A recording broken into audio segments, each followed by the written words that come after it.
And one of the things I wanted to speak about was WrestleMania 6. And obviously, this is Warrior's big moment. And a couple of things I want to talk about. The first thing I want to talk about, and it was like I said, I started reviewing these tapes, and your promo with the Ultimate Warrior. So you're talking, you're introducing the Warrior, then all of a sudden, like, he grabs you and he throws you to one side, and he's like, "You can't share the same breath as the Warrior." Yeah. And I was like, I feel so sorry for Sean Mooney.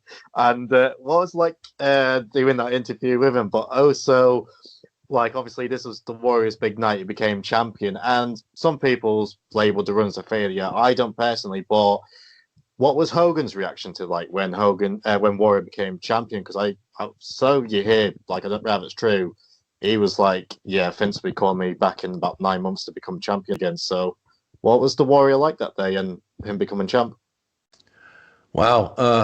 Man, you're asking me to go back a while and remember these things. But first of all, I'll just say with Jim, I really liked Jim. I think that at heart he was this very sweet person, Yeah, and a good person. And but like anything else, he was an outsider. He didn't come up through the ranks. And back then, that's if you had some family connection, which a lot of those guys were generational, yeah, had come up. Their father was a very well-known wrestler, or you had come up as a jobber and worked your way up. Well, Jim was just this physical freak, yeah, and had done other things, bodybuilding, which a lot of the guys really didn't have a lot of respect for. Check out the WBF. But so it was a tough road for him from the very beginning.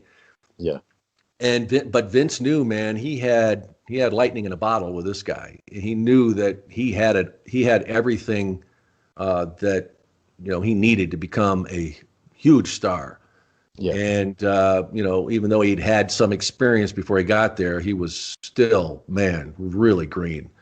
And Vince having him work with these guys and him, missing spots, and these guys got to work every day. yeah, And he didn't socialize with the guys. He didn't really, wasn't, I don't think it was arrogance. I just think he was kind of socially awkward, didn't really know how to, and especially fit in with them. So that was a really tough road for him.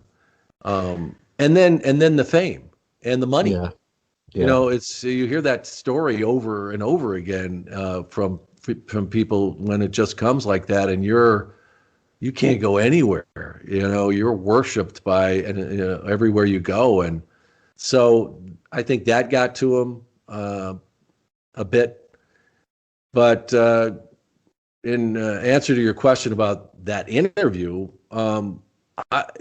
he was always volatile. I didn't, but that was a lot of the times like I said, you didn't know what was going to go on. I mean, we had an outline of what, I was basically the mic stand in a sense to make sure that, okay, it gets there, it gets there, and what we're doing.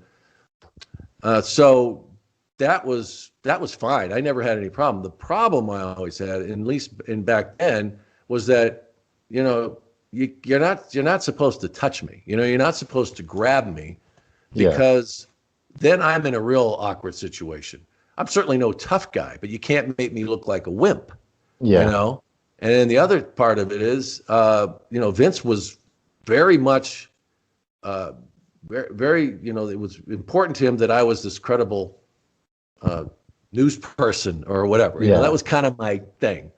yeah, So for people, it was like, you don't rough me up. You don't do that, because then you make me look bad. You belittle me. And so that was the only issue. And I remember after that, I was kind of like, Jim, what was that? I mean, really, I don't mind you doing stuff, but you can't do that. You can't, physically. And so I don't think I never really had any other issues with him after that, but you never knew what Jim was going to be there. And whether it was from chemicals that might have been in his body, I don't know, from that made him look so awesome, I don't know, but there were times we would do signings, and he might come and there would be, line half a mile long of kids, and he would just, his head would be down. He'd just be signing and would never even look up. Then other times he'd be 30 minutes talking to one little kid. Wow. And just, and genuinely, talking to this kid and wanting to know what his life was about. And you knew that was something that kid was going to carry with him forever. So it was always a roller coaster with him. No question about it. Cool. But I really did. I really liked Jim. I did. I could have, a small taste of what it was like to be that outsider and trying to fit in when, they don't want you. And it's, and you could imagine a lot of that came with envy too. A lot of these guys look at this guy. What, he's in the business 2 seconds and look at him, but it's what sells. It's Vince, you make me money, we're good. You don't make me money, I'll see you. It's what sells. It's Vince, you make me money, we're good. You don't make me money, I'll see you. And